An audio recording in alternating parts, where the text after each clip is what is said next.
नमस्कार मित्रों, स्वागत है आपका एक बार फिर आपके अपने YouTube चैनल अथर्व एकेडमी में।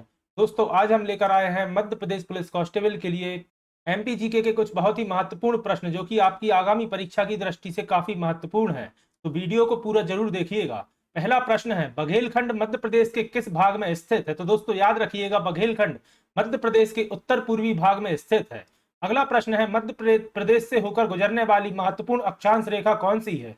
तो जैसा कि आप सभी जानते होंगे, मध्य प्रदेश के 14 जिलों से होकर कर्क रेखा गुजरती है। अगला प्रश्न है, पांडव जलप्रपात किस राष्ट्रीय उद्यान में स्थित है? तो दोस्तों इसका सही जवाब है पांडव जलप्रपात मध्य प्रदेश के पन्ना राष्ट्रीय उद्यान में स्थित है। अगला प्रश्न है, शिवपुरी का सूर्य मंदिर कहां पर स्थित है?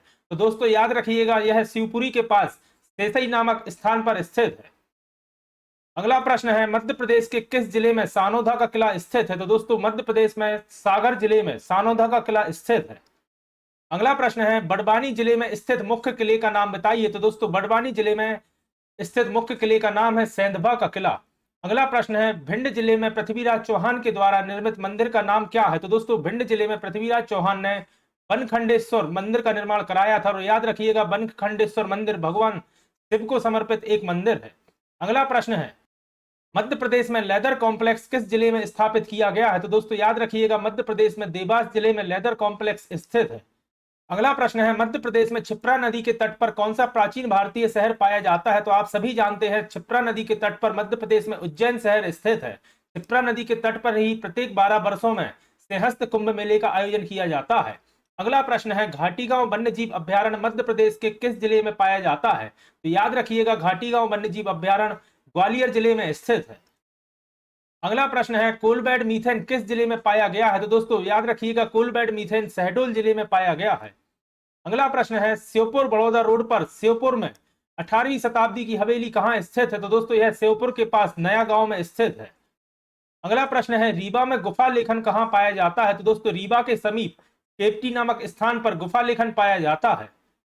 अगला प्रश्न है, मंडला जिले का ऐतिहासिक किला कहां है? तो दोस्तों मंडला जिले का ऐतिहासिक किला रामनगर में स्थित है। और दोस्तों रामनगर नर्मदा नदी के किनारे स्थित है, याद रखिएगा। अगला प्रश्न है, ग्वालियर के प्रसिद्ध संग्रहालय का नाम बताइए। तो दोस्तों इस संग्रहालय का नाम है गुजरी महल संग्रहालय, जो कि मध्य प्रदेश का सबसे पुराना संग्रहालय है। याद रखिएगा, गुजरी महल का निर्माण राजा मानसिंह द्वारा कराया गया था और इसी में पुरातत्व विभाग द्वारा संग्रहालय स्थापित किया गया है। अगला प्रश्न है, दमोह जिले में स्थित जागेश्वर नाथ मंदिर कहां स्थित है? तो दोस्तों यह दमोह के पास बांदकपुर नामक क्षेत्र में स्थित है, जागेश्वर नाथ मंदिर। अगला प्रश्न है, मध्य प्रदेश में स्थित सिलहारा गुफाएं किस स्थान पर हैं? तो दोस्तों सिलहारा की गुफाएं अनूपपुर जिले में स्थित है। अगला प्रश्न है, मध्य प्रदेश का प्राकृतिक क्षेत्र नहीं है? तो दोस्तों पश्चिमी पठार नाम से मध्य प्रदेश में कोई भी प्राकृतिक क्षेत्र नहीं है। और यह प्रश्न दोस्तों 2023 के पटवारी के एग्जाम में पूछा जा चुका है। अगला प्रश्न है, विंध्याचल थर्मल पावर स्टेशन कहां स्थित है? तो दोस्तों याद रखिएगा, Vindhyachal thermal power station Singrauli में स्थित है। अगला प्रश्न है, इंदौर शहर में पानी की आपूर्ति का मुख्य स्रोत किस नदी से होता है? इसका सही जवाब होगा नर्मदा नदी से इंदौर शहर में पानी की आपूर्ति का मुख्य स्रोत होता है। अगला प्रश्न है, मुरैना जिले का सूर्य मंदिर कहां स्थित है? तो दोस्तों इसका सही जवाब होगा मुरैना के समीप एती नामक स्थान पर मुरैना का सूर्य मंदिर स्थित है। अगला प्रश्न है, प्रसिद्ध कवि माखनलाल चतुर्वेदी जी का जन्म किस जिले में हुआ था? तो दोस्तों याद रखिएगा, माखनलाल चतुर्वेदी जी का जन्म मध्य प्रदेश के नर्मदापुरम जिले में हुआ था।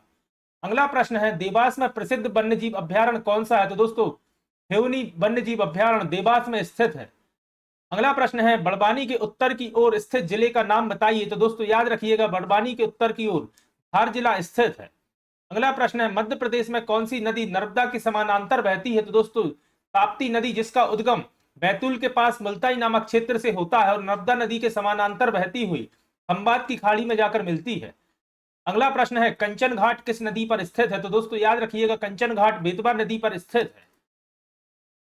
अगला प्रश्न है, कौन सा शहर मध्य प्रदेश की वाणिज्यिक राजधानी के रूप से जाना जाता है? तो दोस्तों आप सभी जानते हैं, इंदौर को मध्य प्रदेश की आर्थिक एवं वाणिज्यिक राजधानी के रूप में जाना जाता है।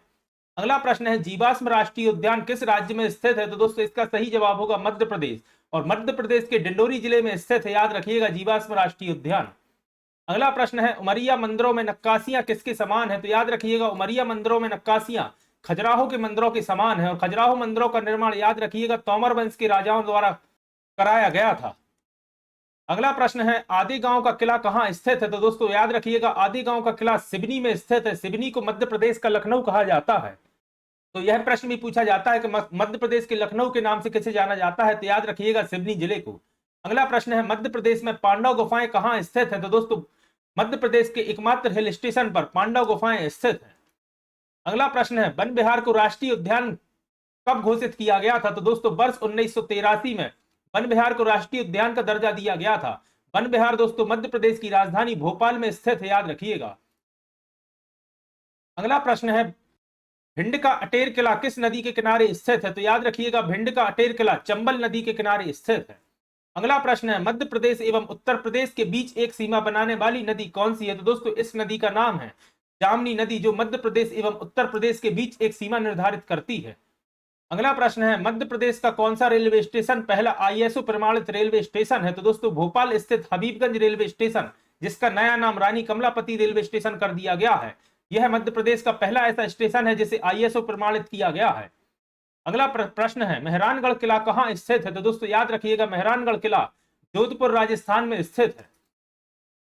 अगला प्रश्न है, शहडोल जिले में किस शासक के सिक्के पाए गए थे? तो दोस्तों शहडोल जिले में कनिष्क शासक के सिक्के पाए गए हैं।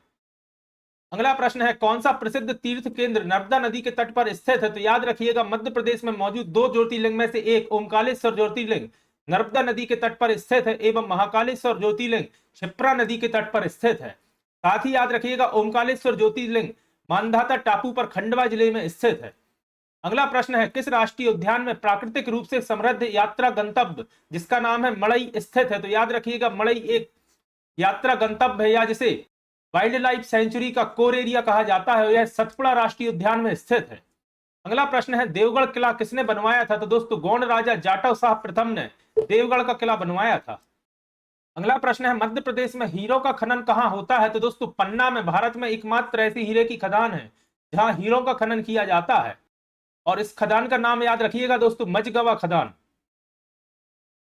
अगला प्रश्न है, मध्य प्रदेश से विभाजित होने के बाद किस राज्य का गठन किया गया था? तो दोस्तों याद रखिएगा, जैसा कि आप सभी जानते हैं, 1 नवंबर वर्ष 1956 को मध्य प्रदेश राज्य का गठन किया गया था एवं 1 नवंबर वर्ष 2000 में मध्य प्रदेश से विभाजित करके छत्तीसगढ़ एक नया राज्य बनाया गया था और मध्य प्रदेश राज्य का पुनर्गठन किया गया था। यह दोनों डेट्स याद रखिएगा दोस्तों, काफी महत्वपूर्ण है। अगला प्रश्न है, उदयगिरी की गुफाएं किस जिले में स्थित है? तो इसका सही जवाब है विदिशा जिले में स्थित है उदयगिरी की गुफाएं। अगला प्रश्न है, रतलाम किसके लिए प्रसिद्ध है? तो याद रखिएगा, रतलाम रतलामी सेब एवं सोने के लिए प्रसिद्ध है। अगला प्रश्न है, राजबाड़ा में किसकी आदमकद की मूर्ति स्थित है? तो दोस्तों राजबाड़ा महल में देवी अहिल्याबाई होलकर की आदमकद की मूर्ति स्थित है। अगला प्रश्न है, दमोह में पहाड़ी किला कहाँ स्थित है? तो दोस्तों इसका सही जवाब होगा, दमोह के पास सिंगौरगढ़ में पहाड़ी किला स्थित है। अगला प्रश्न है, इंदिरा गांधी राष्ट्रीय जनजातीय विश्वविद्यालय कहाँ स्थित है? तो इसका सही जवाब होगा, अमरकंटक में इंदिरा गांधी राष्ट्रीय जनजातीय विश्वविद्यालय स्थित है। अमरकंटक में याद रखिएगा दोस्तों, नर्मदा, सोन एवं जोहिला 3 नदियों का उद्गम होता है। अगला प्रश्न है, मध्य प्रदेश में नाखून कला एवं नाखून पेंटिंग के लिए कौन प्रसिद्ध है और इसी में इन्हें पेटेंट प्राप्त है? तो दोस्तों इनका नाम है बाजिद खान।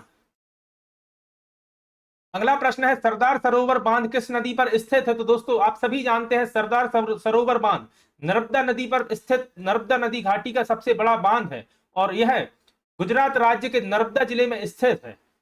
इसकी नींव देश के पूर्व प्रधानमंत्री पंडित जवाहरलाल नेहरू द्वारा रखी गई थी और इसका उद्घाटन वर्तमान प्रधानमंत्री नरेंद्र मोदी द्वारा किया गया है। अगला प्रश्न है, बाघ की गुफाएं किस जिले में स्थित है? तो याद रखिएगा, बाघ की गुफाएं धार जिले में स्थित है। धार को दोस्तों राजा भोज की नगरी के रूप में जाना जाता है।